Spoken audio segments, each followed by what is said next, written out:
Hello, Music 12 students. We're going to start with week 13, writing assignment 12. In this chapter 12, Music for Moving, this chapter is all about music intended specifically for the purpose of dance or marching, but we'll also take a look at some music that is inspired by dance music as well. Here's our introduction.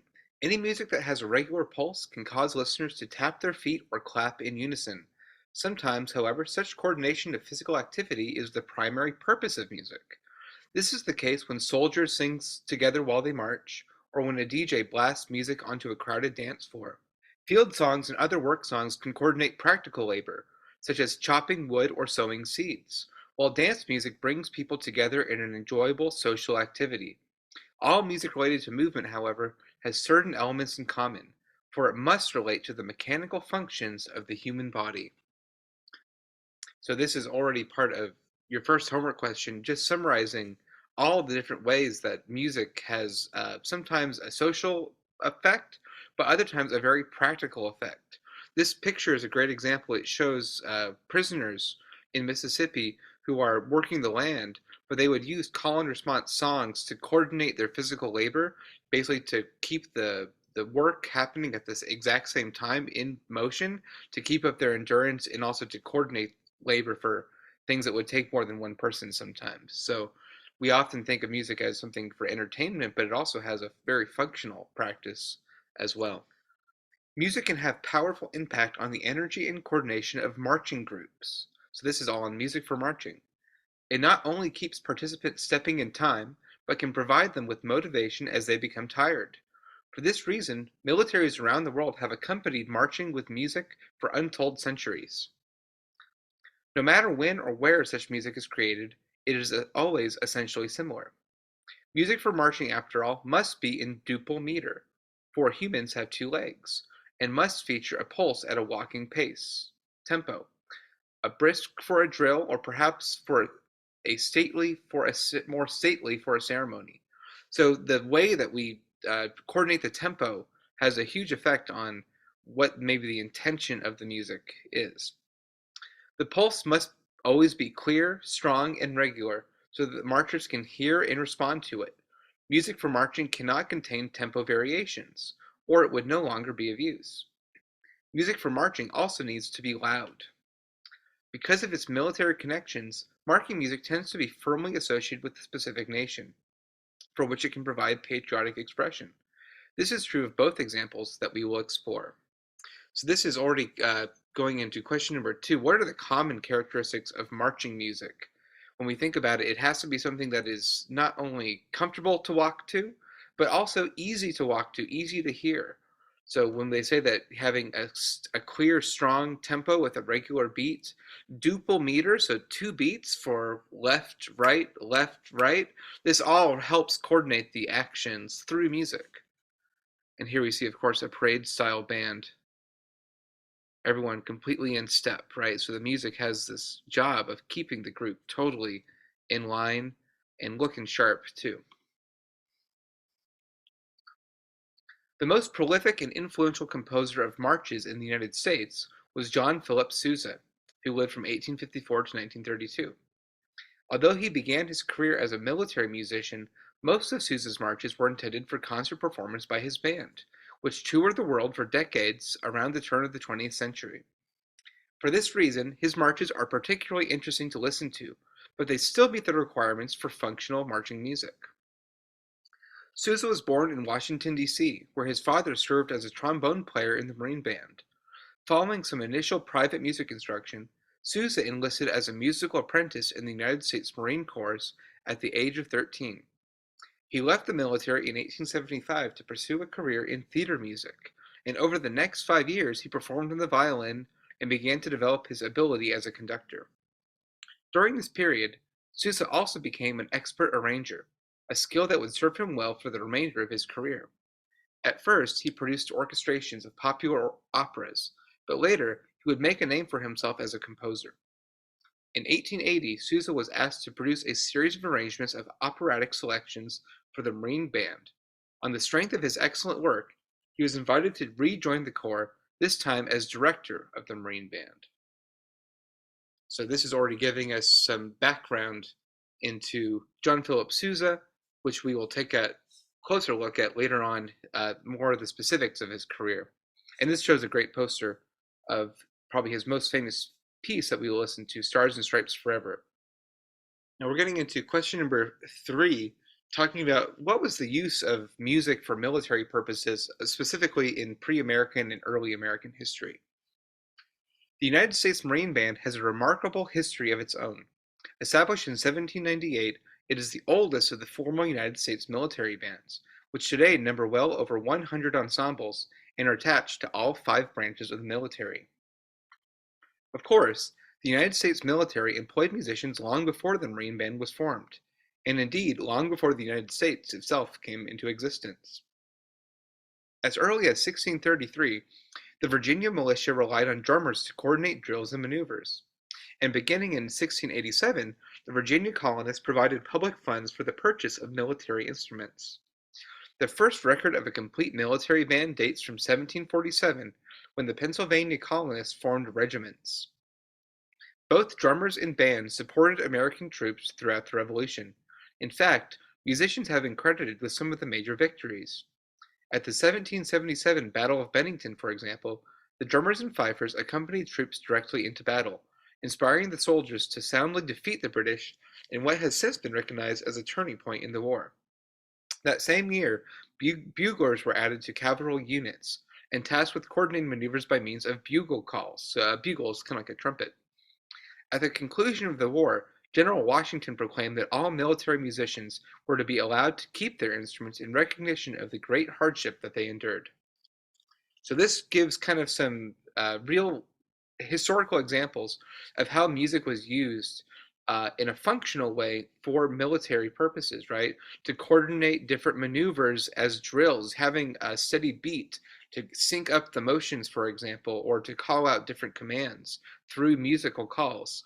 We especially see that with bugles, that you could use music to signal your troops to move to the left or move to the right, or to perform some kind of offensive or defensive maneuver. So using music as a way to conjure up these ideas that you would know what they mean, but maybe your enemy wouldn't know the secret coding language behind that music, right? So it helps to organize your troops. The 19th century saw significant improvements both in military music programs and in the construction of the instruments used by military bands. So when we say the programs, we're talking about what are the music that they're actually performing, and also how do the instruments change during this time? This is all connected to now question number 4 of your homework. As of 1815, when music was introduced to the West Point curriculum, a military band was likely to include flutes, oboes, bassoons, clarinets, French horns, serpents, bass drums, and tambourines. So some of these we might see in a marching band or a military style band, but many of these seem out of place here to modern ears. Soon, however, improved brass instruments, most notably the trumpet, which could now play complex melodies, led to their inclusion in the standard band lineup. So we see advances in the systems that brass instruments work with valves and pistons, kind of like a car engine motor actually. This allows the trumpet to play quicker, to play more impressive and complex melodies. Let's continue here. These technical developments were the result of new production techniques associated with the Industrial Revolution, and they benefited wind musicians in all settings by greatly expanding the capabilities and ranges of their instruments.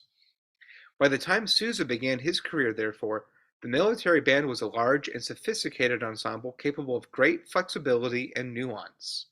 So what we're seeing here is that because of the Industrial Revolution, this is uh, uh, the same innovation, you could say, that led to the development of automobiles, having factory assembly systems that could make all the parts exactly the same. This allowed instruments to become much more streamlined and more efficiently built. So instead of having to make a clarinet out of wood, for example, now you could use metal for the keys that could all be the exact same size, or coordinated in that way. Same thing is true of all the brass instruments. They have this sophistication now because the instruments are being made on assembly line systems, therefore they can do a lot more. Let's continue here. Sousa himself aided in the creation of the sousaphone. So this is an instrument which is essentially a tuba that has been modified to increase its capacity such that it can be heard over a band. So if you've ever seen one of these, it's like a marching tuba, we call it sometimes. It's called a sousaphone. It has the bell over the player's head facing outward, which meant that it could play uh, not louder, but that the direction of the sound was hitting the audience's ears easier. So this was perfect, and also it was convenient that you could march with it too. But as we're seeing here, Sousa's band didn't often march. They were mostly playing concerts. So it was mostly a projection thing more than anything else. Let's continue. The status of military musicians was also on the rise. General Philip Sheridan had credited musicians with Union victories in the Civil War, stating that music has done its share and more than its share in winning this war. The Civil War was certainly fought to diverse musical accompaniment. 28,000 musicians served in 618 bands, accompanied troops into battle, played for ceremonies, and provided entertainment at military encampments. So there is a reason why we have military bands. It's not just for the maneuvers and the coordination. It's also, as we can see in the Civil War, playing for ceremonies, making sure that people who lost their lives had music at their burials, perhaps. Uh, of course, in battle as well, but also just for entertainment at the military camps. Having music made the war in some ways much more bearable, even though it was awful. That's question 5. We've just hit both parts of that, talking about John Philip Sousa and how the ensemble that he led was very, very flexible, right? The fact that it could play sophisticated music with military instruments, this was kind of a new phenomenon due to the Industrial Revolution. Um, and we also talked about what was the role of music in the Civil War. We're moving on to question 6 now. This talks more about Sousa's career and his role as director of the Marine Band. So in this role, Sousa was primarily responsible for providing ceremonial music. Since 1801, the Marine Band has boasted a unique attachment to the White House, earning the nickname the President's Own. So this is the nickname given to the Marine Band, the President's Own. The Marine Band plays for all presidential inaugurations, state funerals, and military funerals at Arlington National Cemetery. It also marks the arrival of visiting heads of states and participants in state dinners and formal receptions. As the premier national music ensemble, it serves as a symbol of military and political might. Sousa, however, also expanded the public-facing role of the Marine Band. In 1891, he took the band on a concert tour, inaugurating an annual tradition that has carried into the present day. Under Sousa, the Marine Band also released commercial recordings under the auspices of the Columbia Phonograph Company. This was a point of significant contention for Sousa himself. On the one hand, his Columbia recordings made him famous. It was a direct result of his success as a recording artist that Sousa was able to launch a lucrative private career upon leaving the military in 1892. At the same time, Sousa believed that recording technology marked the inevitable decline of live music as both a professional and amateur pursuit. So we're already gone past question 6. That's a kind of a short one there, talking about what was the role of the president's own band even into the modern day, and how did Sousa expand the role. One is these concert tours. The other one is recording through the Columbia Phonograph Company recordings of the Marine Band itself. And we'll see going into the next question, question 7, that this is a conflicting relationship for Sousa. He doesn't quite know how to feel about this new invention of recorded media. So let's see what he says. For decades to come, Sousa would publicly resist the steady growth of the recording industry while simultaneously profiting from it. So there's the conflict already. 1906 saw the publication of Sousa's most famous attack on the industry, an article entitled "The Menace of Mechanical Music." That same year, he made the following remarks at a congressional hearing. So he said this to Congress. "These talking machines are going to ruin the artistic development of music in this country. When I was a boy, I was born in this town. In front of every house in the summer evenings, you would find young people together singing the songs of the day or the old songs. Today, you hear these infernal machines going night and day. We will not have a vocal cord left. The vocal cord will be eliminated by a process of evolution, as well as was the tale of man when he came from the ape. Sousa conjured up an apocalyptic image of parlor pianos fallen silent, and children divested of the ability to sing their childish songs. He he warns of a future where all music will come from the talking machine. At the same time, however, Sousa's own band was releasing recordings. Although Sousa himself almost never conducted the ensemble at recording sessions and was able to proudly state that he was in no way personally associated with the gramophone companies. So this is part of the argument here, is that he is saying to Congress that he's worried that with the creation of recorded technology, they are using the gramophone at this time in the early 1900s, he was fearful that people would lose the ability to sing, that people would lose the ability to play an instrument, because for the first time you have in your home recorded technology, you have entertainment, musical entertainment at home that you don't have to play yourself anymore. Remember, before this time, if you wanted to hear music, like we saw in the folk tradition, you had to provide and produce it yourself for entertainment. So that's part of the conflict. Although this might seem hypocritical, the subject of the congressional hearing mentioned above was a new copyright law, intended to protect the rights of composers in the realm of recorded music, cast the controversy in a different light. So there might be an ulterior motive behind Sousa's objection to the gramophone. While Sousa may indeed have genuinely feared the effects of canned music, that means recorded music, on amateur participatory music making, he was primarily concerned with the rights of composers who were losing income due to the fact that they could not claim royalties on recordings of their works.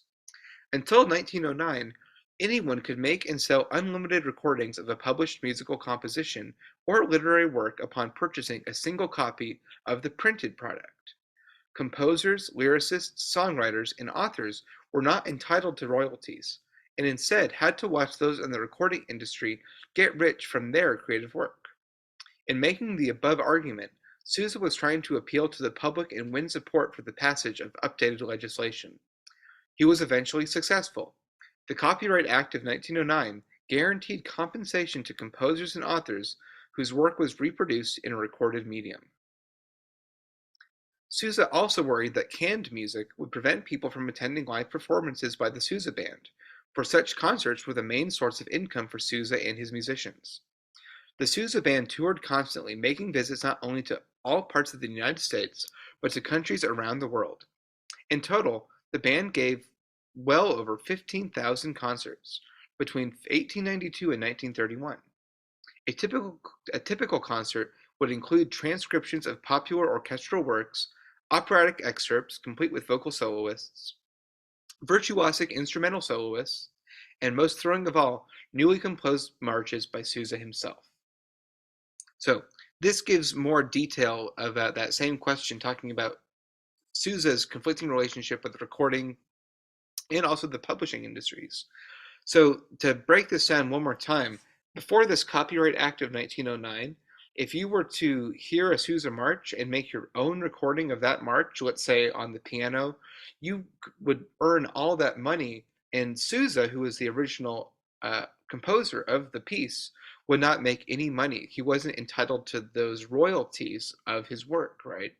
So this was a huge win for composers at this time, and it makes sense partially why he's making the case and testifying before Congress about this in the first place. So I would review those two slides, 7, 8, and 9 a little bit. We will consider Sousa's most famous march, the Stars and Stripes Forever. According to Sousa, he composed this march in his head in late 1896, shortly after hearing about the death of his manager and friend, David Blakely. It was premiered in early 1897 and met with immediate success. 90 years later, in 1987, the Stars and Stripes Forever was designated as the National March of the United States by an act of Congress. In addition to performing the Stars and Stripes Forever at concerts, the Sousa Band made several recordings of the march. Even more profitable, however, were Sousa's various arrangements for performance by amateur musicians. These included versions for piano, 2, 4, or 6 hands, so that's one, two, or three piano players at the same time. Zither, solo or duet, one or two mandolins, solo or with piano accompaniment, guitar, solo or duet, banjo, solo or duet, and banjo with piano.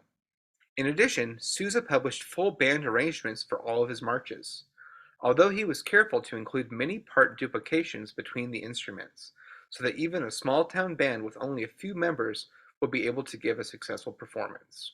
So he's really doing everything he can to get his music out there. He wants it to be something that a professional group can play, like his own band, but also make arrangements for different kinds of instruments and for members of smaller bands. Even small town bands could play his music because of how he was able to duplicate the parts so that the trumpets don't always have the melody. You can double it in another instrument, for example. And this is the last slide to check out on Sousa. It's a recording of his famous march, The Stars and Stripes Forever. You probably heard it before, but I would encourage you to read this information and follow along with the listening chart and try to hear it as something that you've maybe never heard before. Try to really hear all the different layers, all the different instruments, the melodies and the counter melodies, and the different sections that they designate here as well. The Stars and Stripes Forever provides a typical example of a Sousa march. Its form might be summarized as intro, AA, BB, CD, C prime, D, C double prime.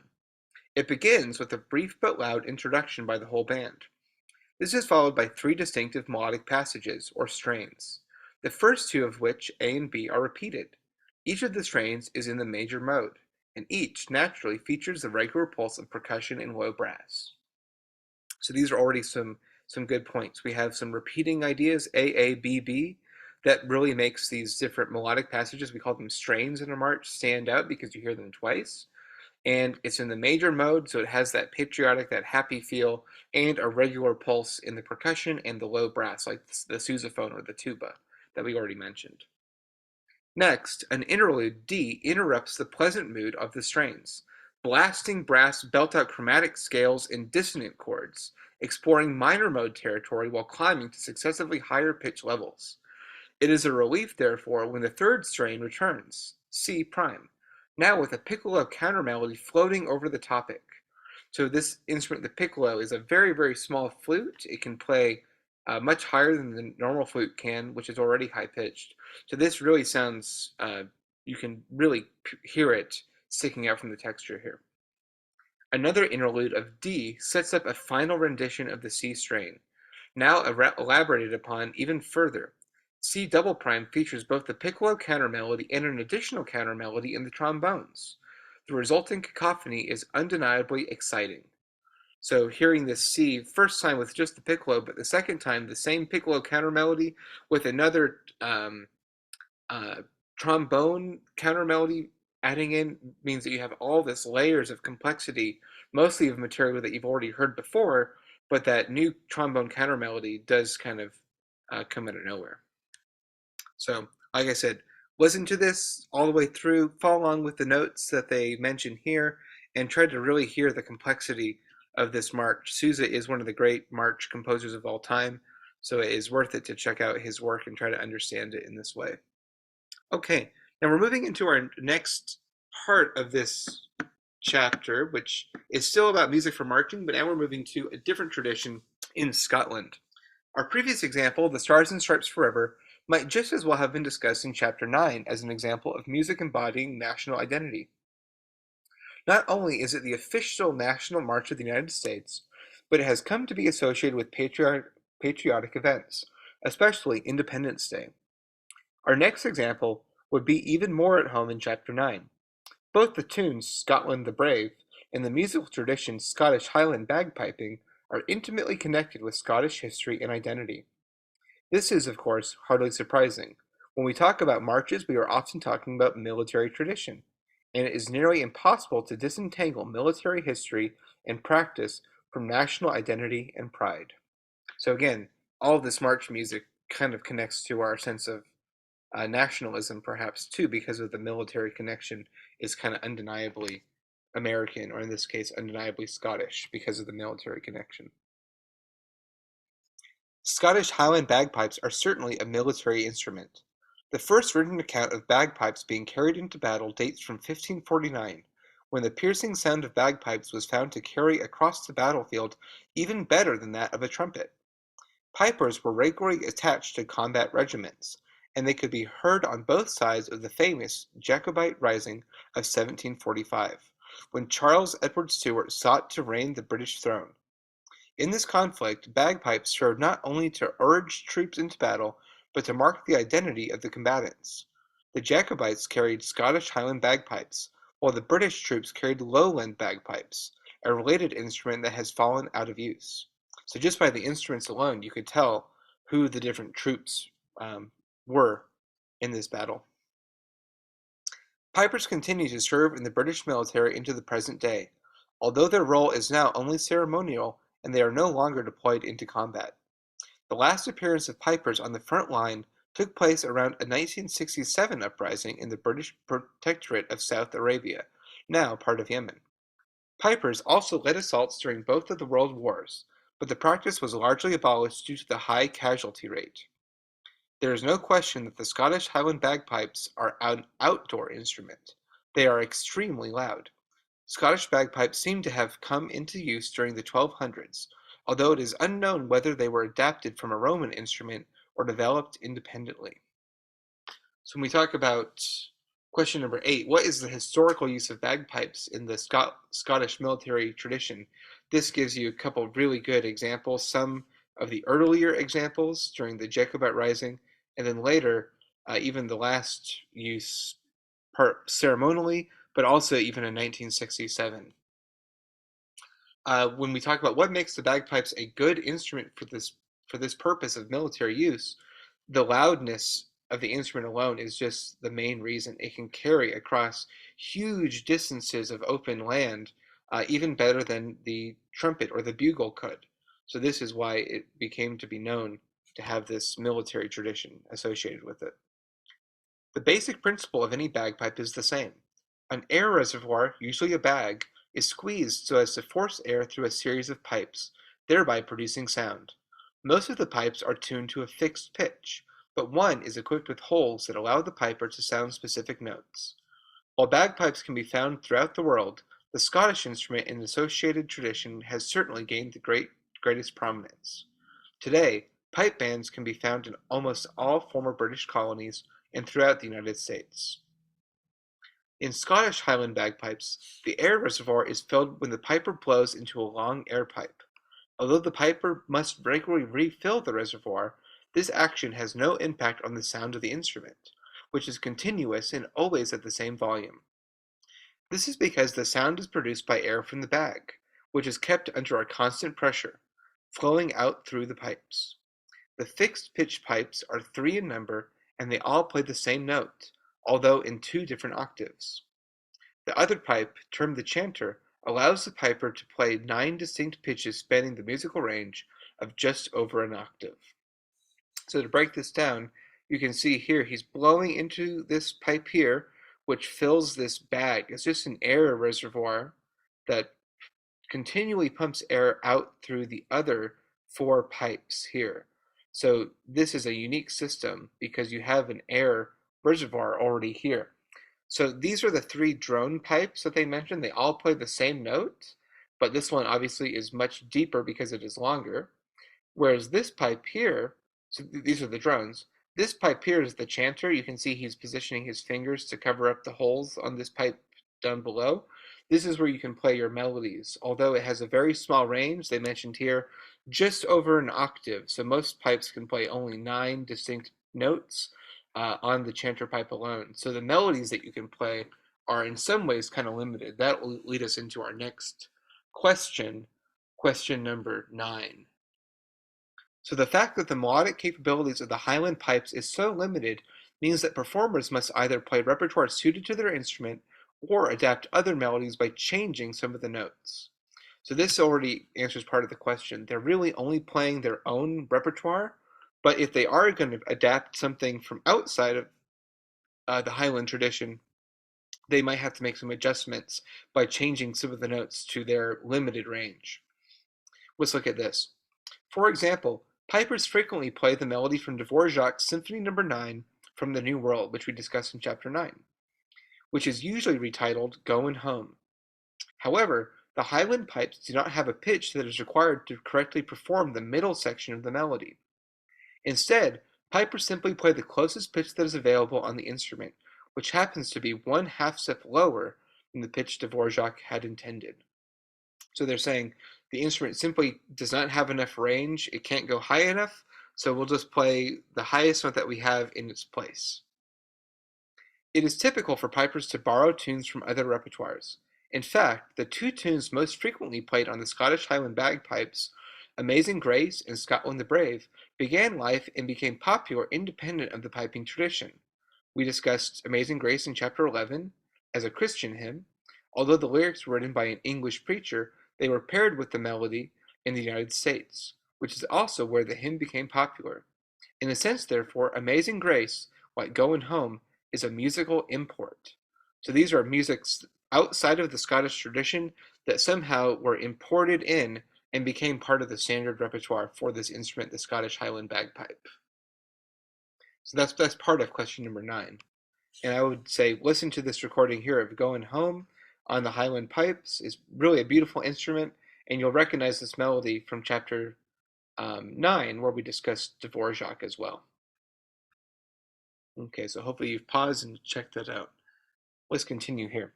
Scotland the Brave, on the other hand, so a new song, seems to have been written in Scotland in the 1890s, although it was initially played on another instrument. The tune first appeared in the 1895 Gesto collection of Highland music, in which it was titled Scotland Forever, and labeled as a trumpet march. Around 1911, it was included in a collection of pipe music published by the Boys Brigade Bands of Glasgow, an indication that Scottish pipers were playing it. The tune, however, did not become famous until 1951, when Cliff Hanley added a patriotic text so that it could be sung in a theatrical production. Scotland the Brave quickly became a hit, and in 2006 placed second in a public poll to select an unofficial national anthem for Scotland. So it almost was the national anthem, unofficially. Scotland the Brave bears all of the typical characteristics of a march. It is in duple time to facilitate the tramping of feet. It is in a bright major mode, although the tuning of pipes is not always equivalent to that of a piano. The melody is rhythmically straightforward. There is a note on every strong beat, meaning that the melody will coordinate with the steps of marchers, and that the notes that fall between the beats are placed sparsely and predictably. After all, a complex melody would be lost in the noise of an outdoor march, and would confuse the regular rhythm of the movement. It might even prove catastrophic to coordination. The melody also features uneven or dotted rhythms, which have long been associated with royalty and pomp. Scotland the Brave is also packed with repetition. It is in a rounded binary form, meaning that its two parts both end with the same melodic phrase. That phrase also constitutes the first half of the first part, such that the tune can be diagrammed as AABA in a single turn through the tune. Therefore, we hear the A phrase 3 times and the B phrase is closely related, bearing the same rhythmic characteristics. Although this form is common in folk music of the British Isles, the melody of Scotland the Brave is particularly effective. Both the A and B phrases include the lowest and highest notes of the tune, although they reverse the melodic contour. The A phrase ascends immediately from the low octave to the high and then back down, while the B phrase begins in the high octave and plummets to the low twice. The result is dizzyingly triumphant. When we hear pipers play Scotland the Brave, we hear more than just the notes of the melody as it might be sung or played on the trumpet. That is because pipers deploy a variety of idiomatic melodic ornaments that are uniquely available on their instruments. So this is the second part of that question number 9. These sometimes sound like glitches or hiccups, but they are in fact specific sequences between 1 and 4 pitches that are quickly and precisely added to the melody using the finger holes of the chanter. Each ornament has a name and is considered appropriate for a specific type of music, and pipers in large bands perform ornaments in perfect unison. In Scotland the Brave, ornaments help to emphasize the march rhythm. After all, the Scottish Highland bagpipes can only produce sound in a constant, uninterrupted stream. Ornaments break up the sound and introduce rhythmic excitement. So this is an important